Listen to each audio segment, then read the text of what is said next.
Olá pessoal, tudo bem com vocês? Dando continuidade ao conteúdo do nosso curso, nós vamos agora trabalhar o capítulo 29 da nossa bibliografia oficial. Eu havia dito para vocês que nós trabalharíamos primeiro o capítulo 30, que é um capítulo que trata de capacitância, e depois nós voltaríamos então no capítulo 29, que é um capítulo que trata de propriedades elétricas dos materiais. A rigor, pessoal, esse capítulo, na verdade, apesar de ter esse título bastante geral, ele é dedicado a trabalhar basicamente com as definições de resistência e de resistividade. Mas para chegarmos nessas definições, inicialmente nós temos que conhecer outras. E uma das definições centrais aqui desse capítulo é certamente a definição de corrente elétrica. Bom, imagino que vocês já tenham uma boa noção a respeito de corrente elétrica. No entanto, nós vamos trabalhar aqui num ponto de vista um pouco mais aprofundado e também um pouco mais formal. Bom, pessoal, nós na verdade estamos num momento importante do nosso curso, que é caminhando aí para uma transição importante, uma vez que nós estamos deixando agora para trás o estudo da eletrostática, ou seja, o estudo de cargas elétricas estáticas, paradas, e nós estamos agora dando pontapé inicial nos estudos a respeito de cargas em movimento, o que nós chamamos de eletrodinâmica. E é claro que um dos conceitos iniciais aí mais importantes nesse ramo da física, na eletrodinâmica, é certamente a definição de corrente elétrica. Pessoal, antes de definir matematicamente a corrente elétrica, algo que tem que ficar bastante claro para vocês é a visão, o que você faz, a imagem que você tem de uma corrente elétrica num condutor. Bom, a corrente elétrica ela está principalmente associada com o que nós chamamos de mar de elétrons, o mar de elétrons livres, que são os elétrons disponíveis num condutor para formar a corrente elétrica nesse condutor. Portanto, se eu tenho um condutor, ele terá um mar de elétrons ou elétrons livres para formar a corrente elétrica. Se eu submeto esse condutor a uma diferença de potencial, a corrente será estabelecida ali, ou seja, ocorrerá ali então um movimento para uma determinada direção, ou uma direção preferencial dos elétrons que compõem o mar de elétrons desse condutor. No entanto, pessoal, o que tem que ficar bastante claro para vocês é que nem todo movimento de elétrons é corrente elétrica. Bom, você já pode pensar na seguinte situação: se você tem um condutor que não está submetido a uma diferença de potencial, o simples fato dele existir como matéria, os elétrons que compõem esse condutor não estão parados, esses elétrons não estão estáticos. Na verdade, a imagem que você pode fazer é a seguinte: imagina que eu tenho aqui um condutor e eu passo então aqui um corte, ou passo um plano na seção desse condutor e deixo esse plano aqui. Depois de um certo tempo, se fosse possível, é claro que o que eu estou fazendo aqui com vocês é uma experiência hipotética, você deixa esse plano marcando ali então a área da seção desse condutor, e depois de um certo tempo, se fosse possível avaliar isso, o que você veria é que a quantidade de elétrons que perfura essa área de seção para a direita é aproximadamente igual à quantidade de elétrons, ou a quantidade de vezes que os elétrons furam essa área de seção para a esquerda. Bom, esquematicamente você poderia pensar nessa situação aqui. Tem aqui o meu condutor cilíndrico.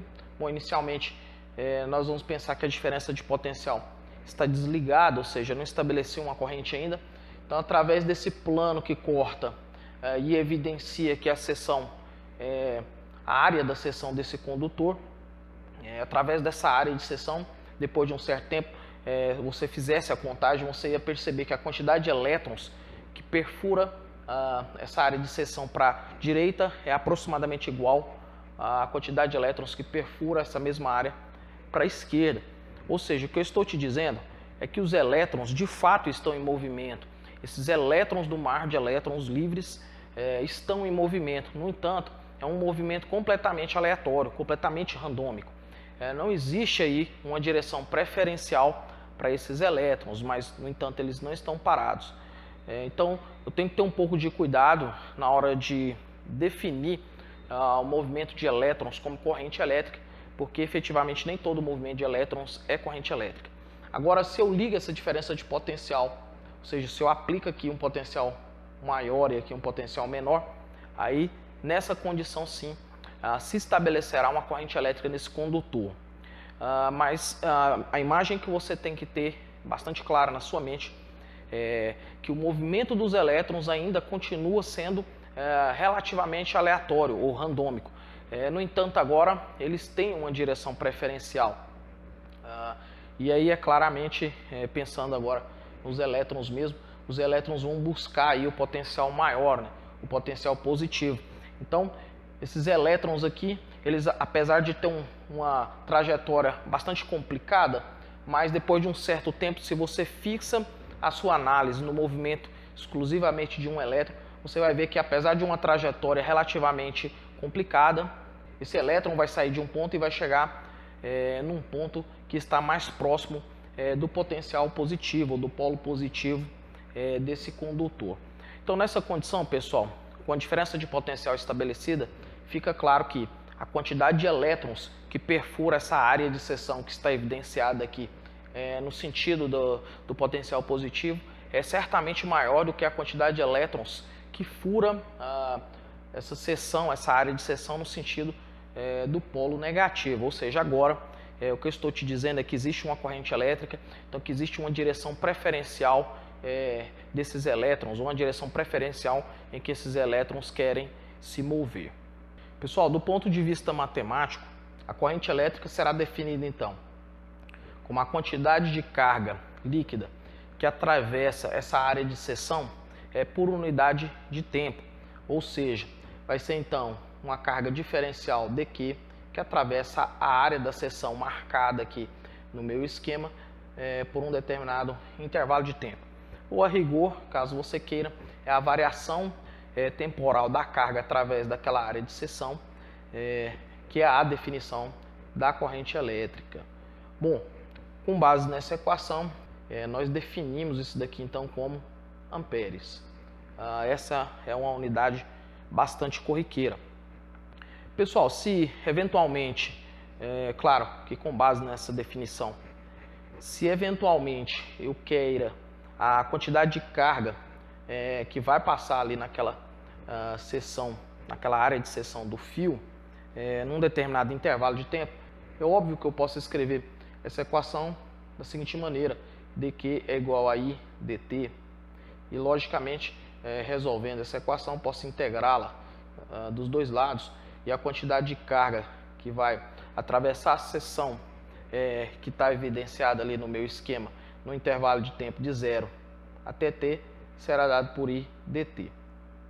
Obviamente, eu posso ter aqui a corrente constante em relação ao tempo, ou ainda eu posso ter aqui a dependência funcional da corrente com relação ao tempo.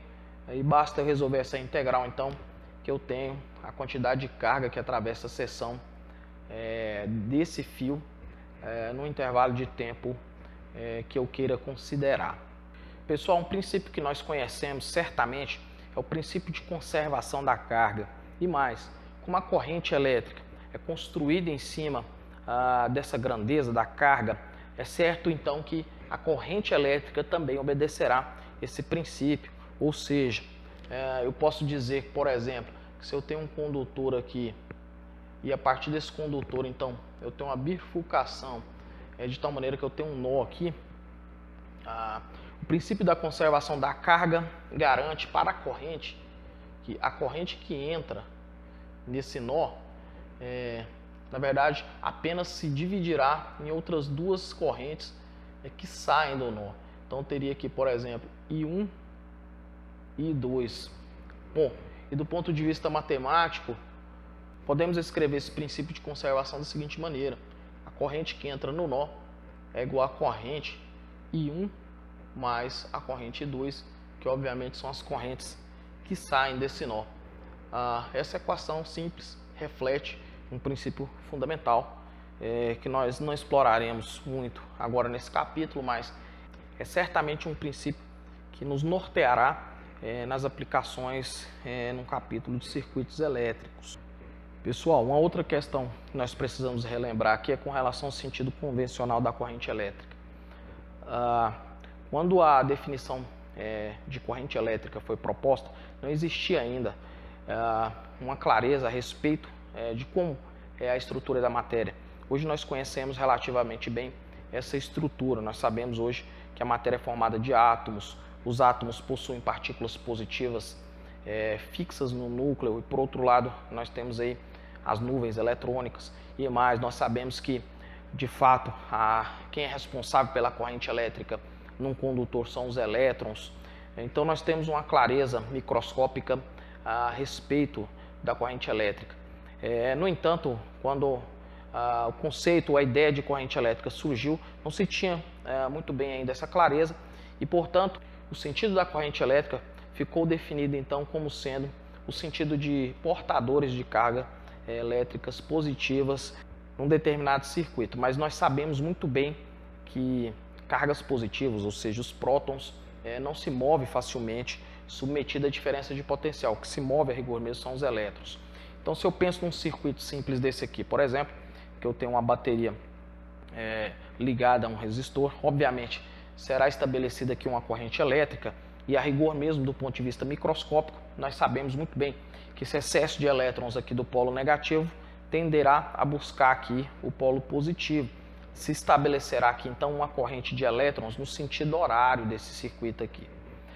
No entanto, pessoal, em respeito ao processo histórico, em respeito às definições iniciais a respeito de corrente elétrica e de sentido para a corrente elétrica no circuito, preferiu-se manter então essa definição para o sentido da corrente elétrica.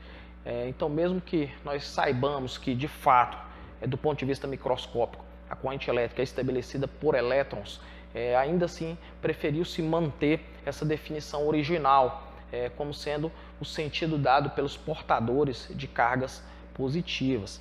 Então, apesar dessa aparente confusão e de se manter aí esse sentido hipotético aí, ou convencional, caso você queira, isso não causa absolutamente nenhum problema, nem aqui no momento em que nós estamos começando a definir corrente elétrica e nem nos capítulos posteriores ou nos conceitos posteriores que serão construídos em cima de corrente elétrica. O sentido convencional da corrente elétrica não causará absolutamente nenhum problema na coesão, na coerência de tudo que vai ser construído daí para frente. Dessa forma, então, fica claro que o sentido convencional da corrente nesse circuito elétrico seria um sentido de corrente dado aqui no sentido anti-horário, ou seja, de portadores de cargas positivas que eventualmente sairiam aqui do polo positivo e buscariam então o polo negativo aqui no meu circuito. Pessoal, outro conceito importante aqui é o conceito de densidade de corrente elétrica. Para definir o que é densidade de corrente elétrica, nós vamos começar da seguinte maneira. Essa figura aqui, ela representa um corte lateral de um volume muito pequeno, um microvolume, escolhido em um determinado condutor que está submetido a uma diferença de potencial, portanto existe uma corrente elétrica nesse meu condutor. Você pode pensar então que essa área dA que está associada aqui com o vetor dA é uma área que forma aqui 90 graus com o plano do quadro, e o que você está vendo é o corte lateral dessa figura. Bom, aqui então tem meus portadores de carga que vão furar essa área aí, durante um intervalo de tempo, ΔT. E eu tenho aqui também que a velocidade média desses elétrons estão formando aí um ângulo θ com o vetor dA. A razão desse ângulo θ aí é basicamente para deixar a minha demonstração aqui a mais geral possível. Bom, pessoal, caso eu queira calcular a quantidade de carga que atravessa essa área dA num intervalo de tempo ΔT, eu poderia fazer isso da seguinte maneira. Eu vou chamar essa quantidade de carga de delta aqui, é uma quantidade de carga pequena. Antes de prosseguir, eu preciso aqui definir essa grandeza que eu vou chamar de N maiúsculo. Esse N maiúsculo vai ser a critério o número de portadores de carga por volume. Tanto de portadores de carga que tem numa unidade de volume desse meu material que está submetido à corrente elétrica. A rigor é uma densidade aí, de portadores de carga. Bom, pessoal, se eu pego esse N, então, que é portadores ou quantidade de portadores de carga por volume, e multiplica aqui pelo valor da carga de cada portador, a critério mesmo que eu terei agora é Coulomb por volume, ou quantidade de carga por volume, porque antes eu tinha a quantidade de portadores de carga por volume. Claro que esse Q aqui então está sendo identificado como a carga de cada portador desse aqui. Bom, feito isso, pessoal, se eu multiplico então o que já está aqui por um volume de interesse, é claro que eu terei aí, obviamente, a quantidade de carga contida num determinado volume. Então nós vamos pensar que essa área dA que eu limitei aqui no meu condutor, você pode pensar nisso aí como se fosse um microcilindro. Ela limita aqui um certo volume, ou ela está associada com um certo volume, que eu vou dizer então que esse volume é o volume de um cilindro, ou de um cilindro muito pequeno com altura X. Bom, caso eu queira, então, eu posso multiplicar isso daqui por esse volume, e eu vou dizer que esses portadores de carga que estão contidos nesse volume atravessam essa área no intervalo de tempo ΔT, e eu vou escrever, então, o volume aqui que contém essa quantidade de portadores de carga e vou multiplicar aqui para que eu tenha efetivamente a quantidade de carga ou de coulombs contida naquele volume. Bom, posso escrever esse volume da seguinte maneira. Como eu disse, você pode pensar nisso daqui como se fosse um microcilindro. A área da base dele então será dA e a altura é x. No entanto, eu vou escrever essa altura em termos das velocidades dos meus portadores de carga. Bom, usando aí a definição de velocidade média, a critério mesmo, eu posso escrever essa distância como sendo a velocidade vezes o tempo. A velocidade, pessoal, claramente tem que ser a velocidade horizontal aqui, ou seja, tem que ser a projeção daquele vetor na horizontal. Então, a rigor mesmo que eu tenho é V cosseno de θ, que é a projeção da velocidade na direção de dA, e vezes ΔT, obviamente esse é o tempo que eu supus para que todos aqueles portadores de carga atravessem aquela área dA. Bom, eu posso passar esse ΔT dividindo, de tal maneira que eu vou ter ΔQ sobre ΔT, e aqui então nós teremos N Q V dA cosseno de θ. Pessoal, fica claro para vocês então que isso aqui é a quantidade de carga que atravessou essa área dA no intervalo de tempo ΔT. Isso aí a rigor mesmo foi o que nós tínhamos definido como corrente elétrica, então vou chamar isso daqui de uma corrente diferencial DI. E mais, aqui aparece claramente a definição de produto escalar entre a velocidade e o vetor dA, V dA cosseno θ, de tal maneira que eu posso escrever essa equação como NQ V produto escalar dA. Bom, essa aqui então é a quantidade de corrente associada com essa área infinitesimal.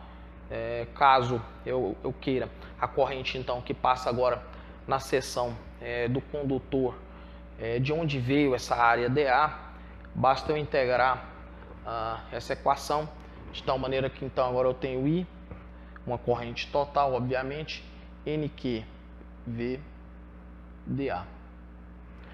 Pessoal, esse termo que me aparece aqui dentro dessa integral é o que eu defino como densidade de corrente, tá certo?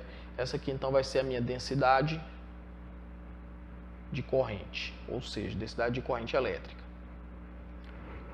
Bom, então daqui nós temos agora a definição de densidade de corrente, que vai ser a densidade de portadores de carga vezes o valor ou a magnitude, né, de cada carga vezes a velocidade desses portadores de carga aí no condutor. Obviamente a velocidade média.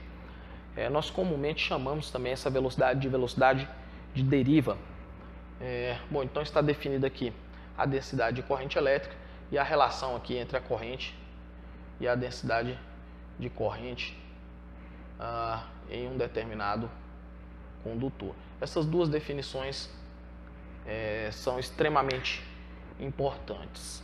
Pessoal, imagine o seguinte agora, que você tenha um condutor, pode ser um condutor cilíndrico, obviamente com uma área de seção, de tal maneira que em todos os pontos dessa área de seção, o vetor que dá a densidade de corrente seja com a mesma orientação do vetor dA, ou seja, para qualquer dA, para qualquer área infinitesimal que eu escolha numa área de seção desse condutor, tanto o J quanto o dA tem a mesma orientação.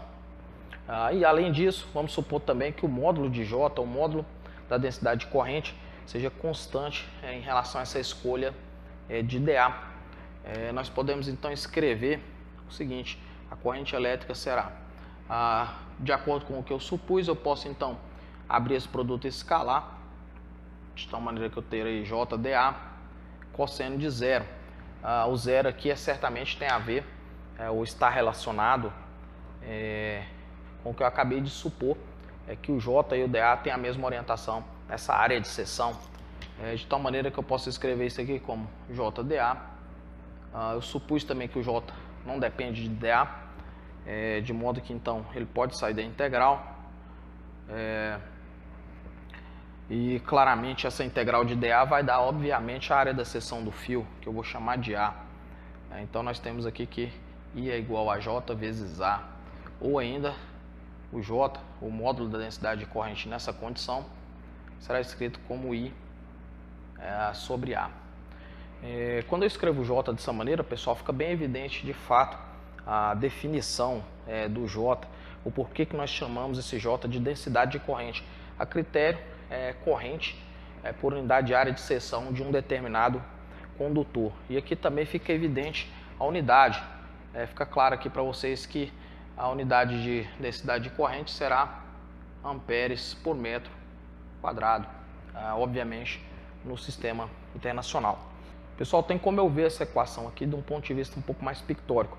Imagine que eu tenho aqui um condutor com área de seção inicial aqui e que sofreu um estreitamento para uma área de seção menor. Bom, tem aqui a minha corrente elétrica sendo representada por linhas e fica claro aqui para vocês que a densidade dessas linhas através da área de seção maior é menor que a densidade dessas mesmas linhas através da área de seção menor. E é claro que eu estou garantindo que a corrente elétrica que passa através da área maior é a mesma corrente aqui por conservação, é a mesma corrente que passa através da área menor. Ou seja, garantida aqui a minha corrente, se eu diminuo a área, obviamente eu aumento essa densidade de corrente. E é justamente o que você está vendo aqui.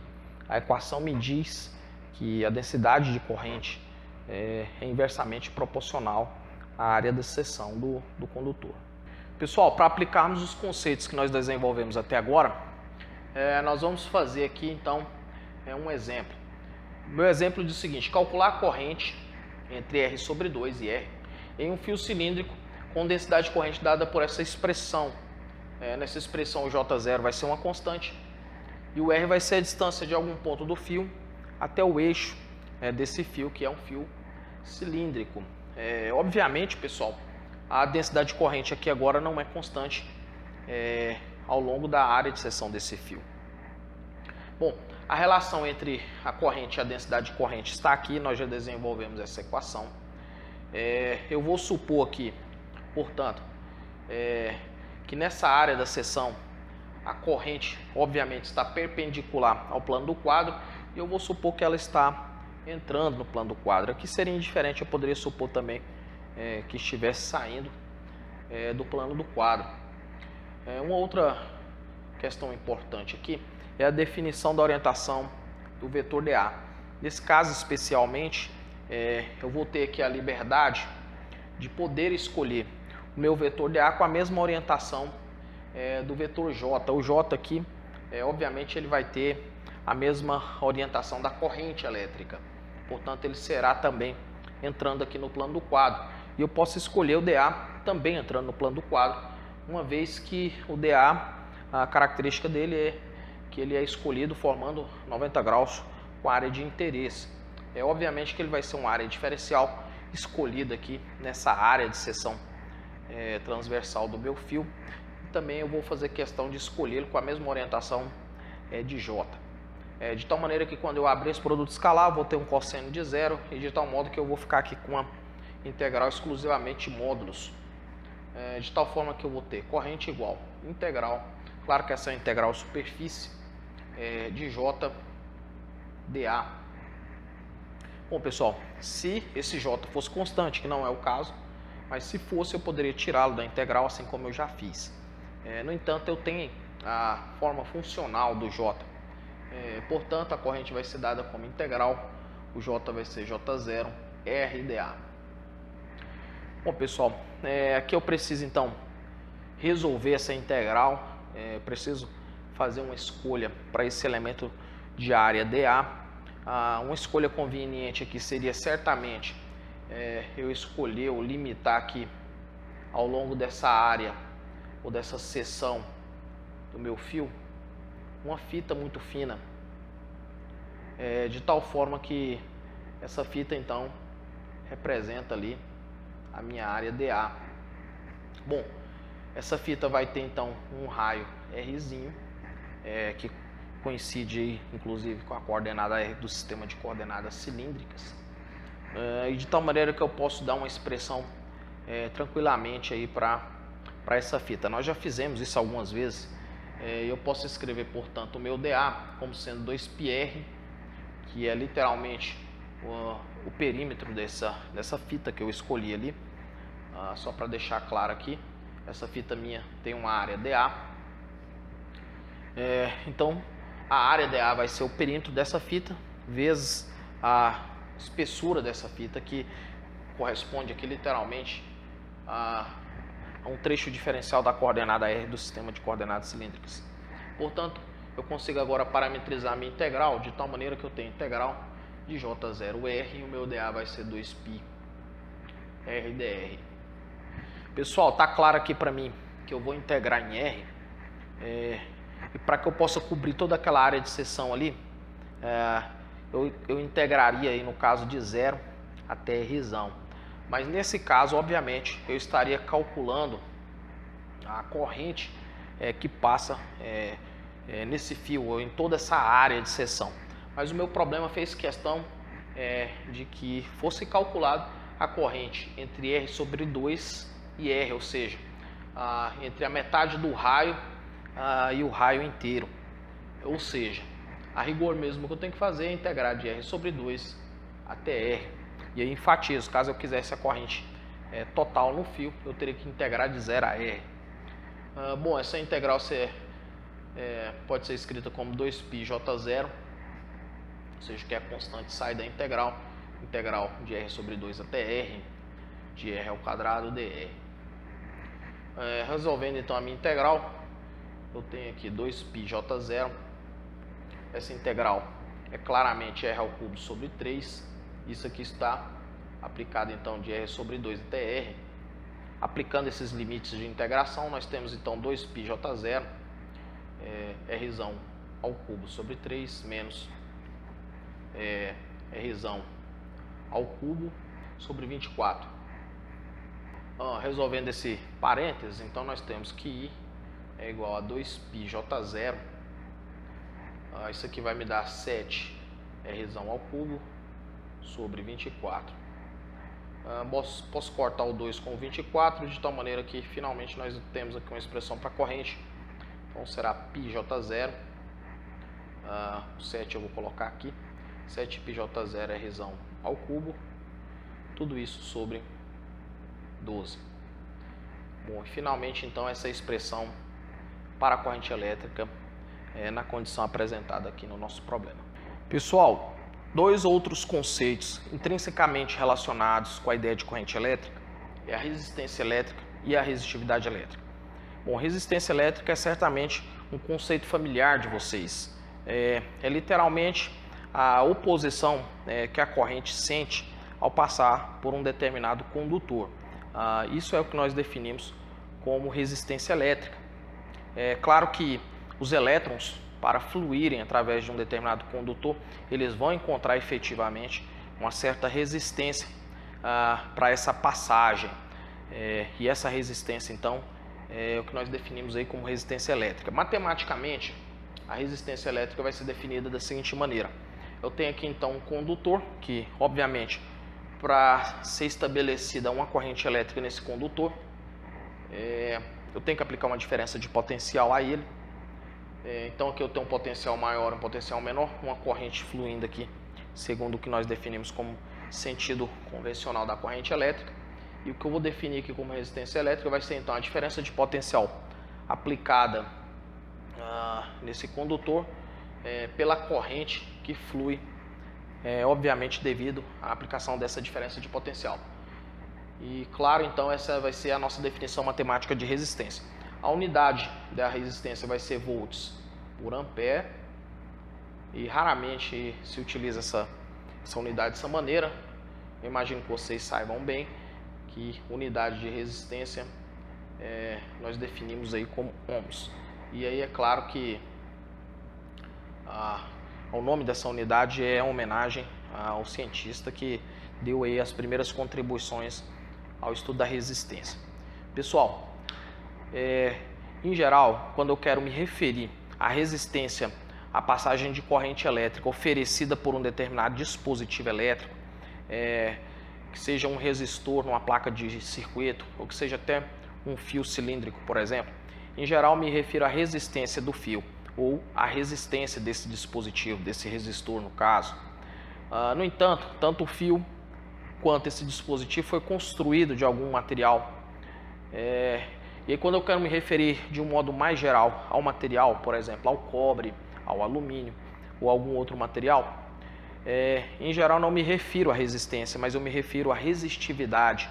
Mas a rigor, essas duas definições refletem fisicamente a mesma coisa, que é a resistência ou a oposição que o material ou que o dispositivo oferece à passagem de corrente elétrica.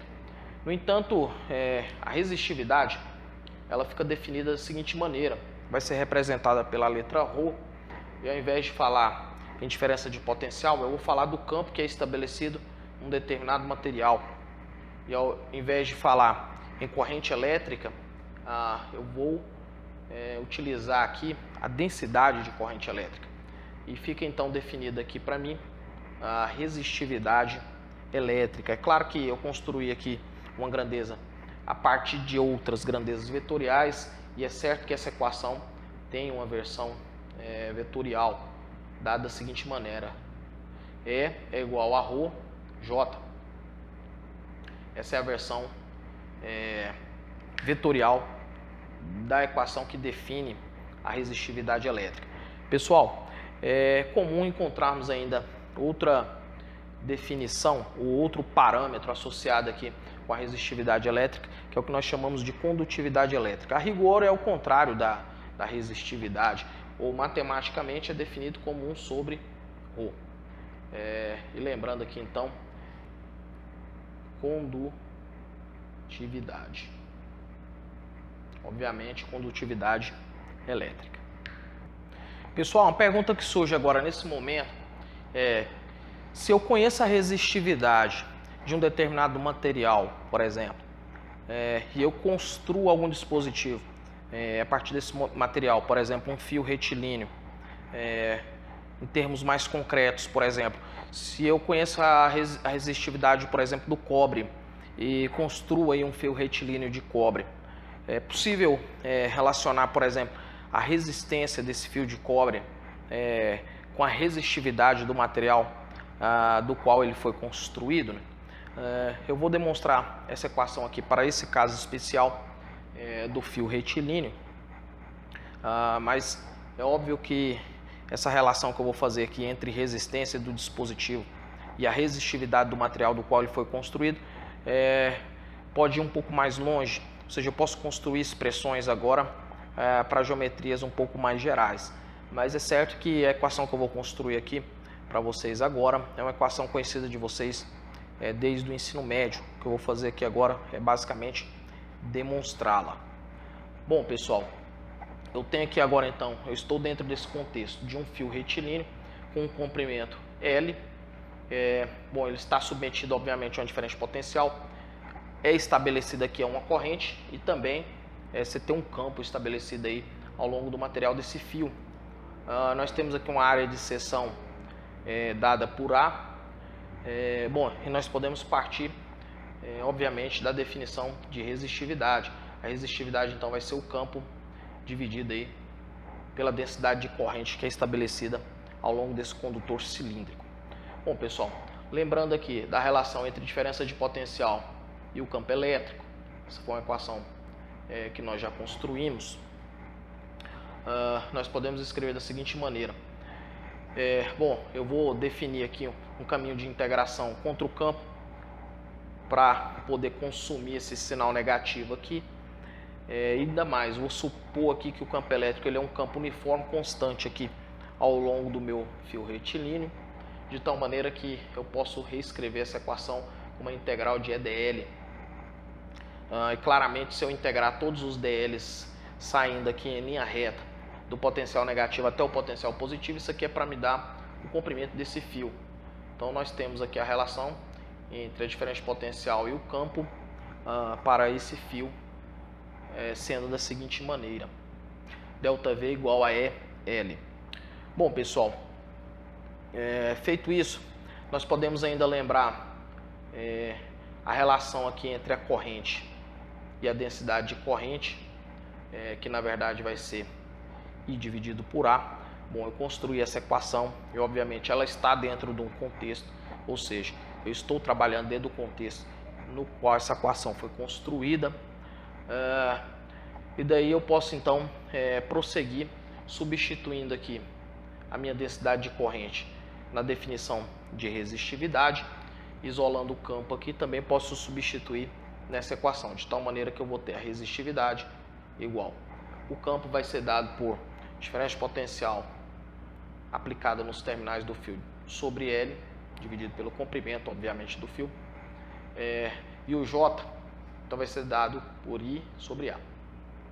Bom, trivialmente, então, nós obtemos que a resistividade vai ser ΔV sobre L vezes A sobre I. Bom, pessoal, reescrevendo isso aqui da seguinte maneira: ρ é igual a sobre L.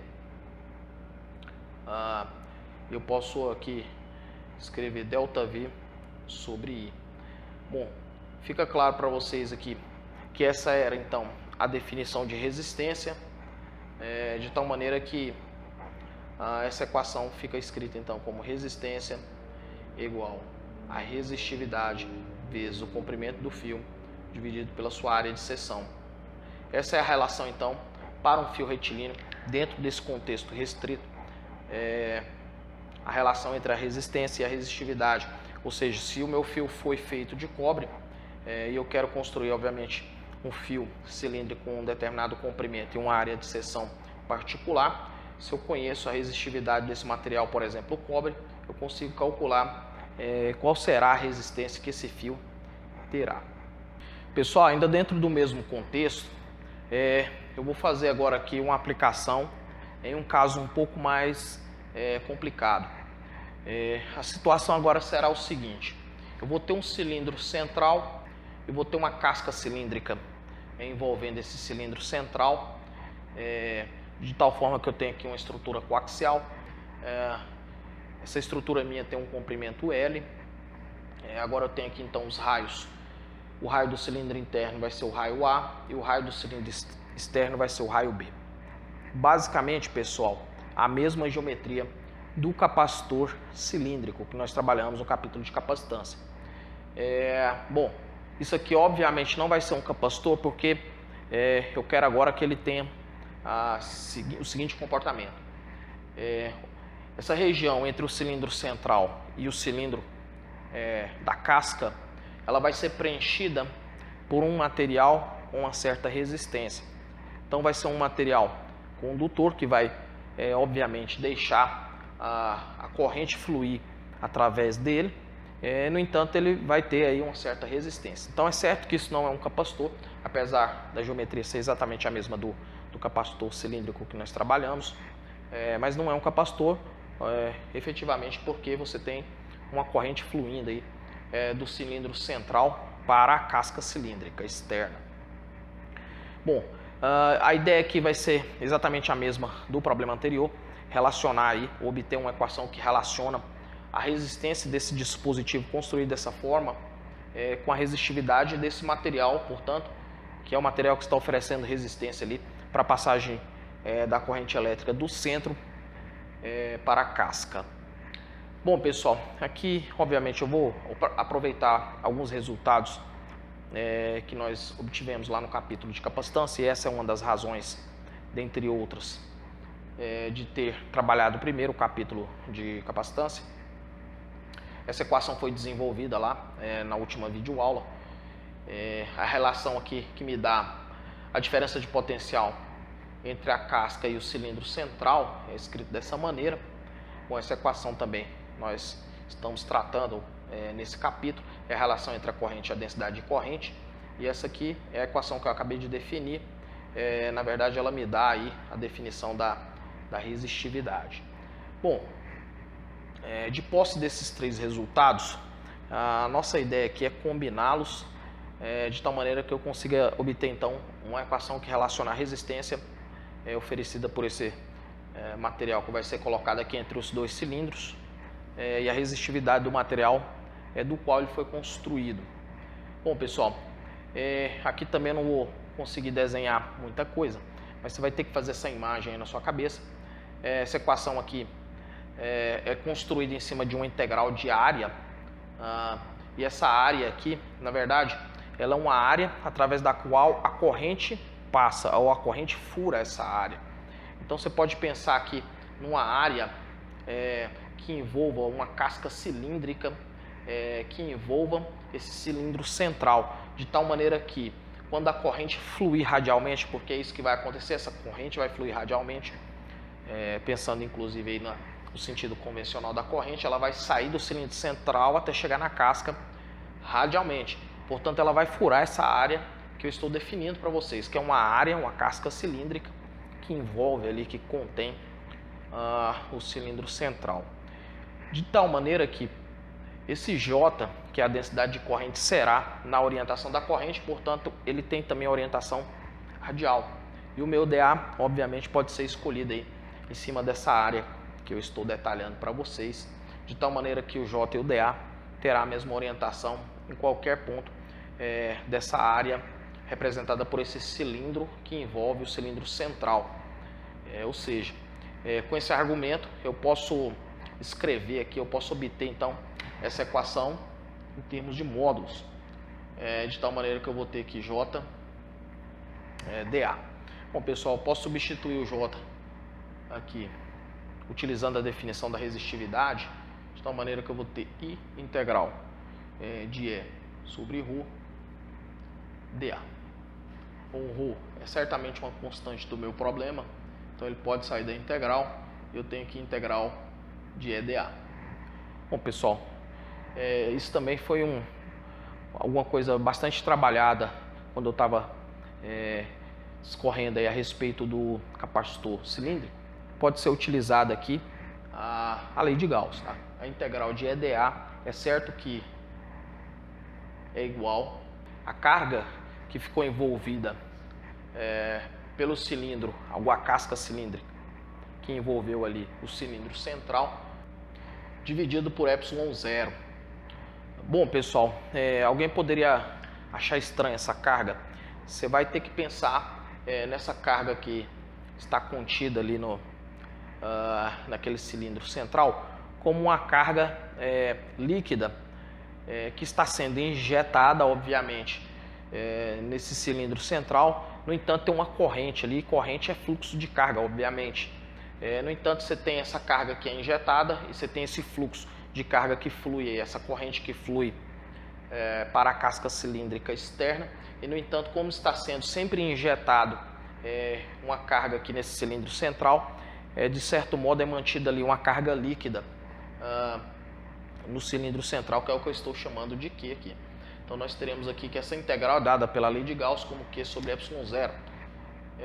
Então, continuando a minha conta, eu tenho aqui 1 sobre ρ igual a Q sobre ε0. Bom, eu posso ainda aqui isolar o Q, de tal maneira que eu vou ter I ρ ε0, e vou literalmente substituir o Q nessa equação que nós já havíamos construído também. Então, eu terei I ρ ε0 dividido por 2π ε0L, Ln de B sobre A. Bom, podemos cortar aqui ε0 com ε0 e reescrevendo essa equação, nós temos ΔV igual a ρ sobre 2π L Ln de B sobre A, tudo isso vezes I. Bom, pessoal, fica claro aí para vocês que se eu passar o I dividindo, nós teremos aqui então ΔV sobre I igual a ρ sobre 2πL Ln de B sobre A. E aí novamente nós temos aqui a definição da resistência elétrica, de tal maneira que a resistência então vai ser ρ sobre 2π L Ln de B sobre A. Bom, e fica claro então que essa é a equação que relaciona a resistência do material colocado entre aquela casca cilíndrica e o cilindro central, e obviamente a resistividade desse material que foi colocado lá. Pessoal, nesse momento aqui vale muito a pena fazermos aqui uma breve discussão a respeito da lei de Ohm. A lei de Ohm garante que para determinados materiais a diferença de potencial aplicada aos terminais desse condutor ou desse material varia linearmente com a corrente. Nós sabemos sim que de fato uma gama de materiais obedecem a essa lei, mesmo para valores relativamente altos de diferença de potenciais ou de correntes, essa lei linear continua sendo obedecida. No entanto, nós sabemos também que, por outro lado, existem materiais que fogem desse contexto ou estão fora desse contexto, e aí, portanto, nós dizemos que são materiais não ômicos, não obedecem efetivamente à lei de Ohm. Em geral, são materiais ou dispositivos que são construídos para dissipar bastante energia. E aí você pode pensar, por exemplo, na resistência de chuveiro, a resistência elétrica de um chuveiro, ou no filamento, por exemplo, de uma dessas lâmpadas de filamento. São dispositivos construídos para realmente dissipar energia, e a partir de um certo limite de temperatura, de fato, esses dispositivos fogem drasticamente do comportamento da lei de Ohm. Mas mesmo para esses dispositivos, para valores de tensão e corrente suficientemente baixos, esses materiais podem ser considerados, ou esses dispositivos podem ser considerados como aproximadamente ômicos. Pessoal, eu quero dar uma visão um pouco mais microscópica agora para vocês da resistividade elétrica. Da seguinte maneira: bom, você tem então um condutor no qual foi estabelecida uma corrente elétrica, e nós vamos olhar aqui exclusivamente para o movimento de um elétron, de tal maneira que quando esse elétron é submetido então a uma diferença de potencial, obviamente ele vai sentir uma força elétrica e, portanto, vai adquirir uma aceleração. E eu vou supor, obviamente, que a única força que está atuando nesse elétron vai ser a força elétrica. Portanto, a força resultante que atua nesse objeto vai ser dado por valor da sua carga vezes o campo que é estabelecido no material. Bom, eu ainda vou supor o seguinte, que a aceleração que esse elétron adquire vai ser dado pela sua velocidade de deriva dividido por tal. Esse tal, pessoal, ele vai ser um tempo médio entre duas colisões. E, obviamente, a velocidade de deriva é a velocidade média dos elétrons se deslocando aí nesse material. De tal maneira que eu posso escrever essa equação como sendo m vezes a, porém a agora para mim vai ser velocidade de deriva dividido por tal.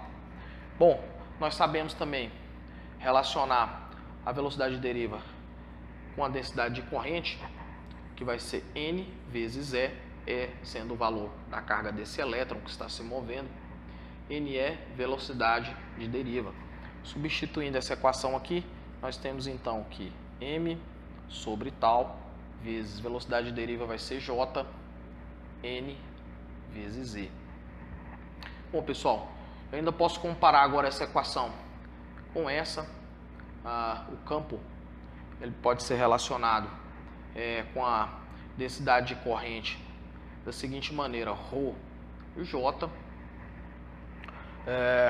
E eu posso reescrever ainda essa equação aqui assim: M sobre tal N E ao quadrado vezes J. Bom, aí fica claro para vocês aí que nessa equação quem está fazendo o papel de ρ é esse termo aqui. Ou seja, o ρ então pode ser escrito como M sobre tal N E ao quadrado. Pessoal, é claro que essa daqui é uma estimativa bastante grosseira, porque de fato o que eu fiz aqui foi tratar do movimento de elétrons usando física clássica.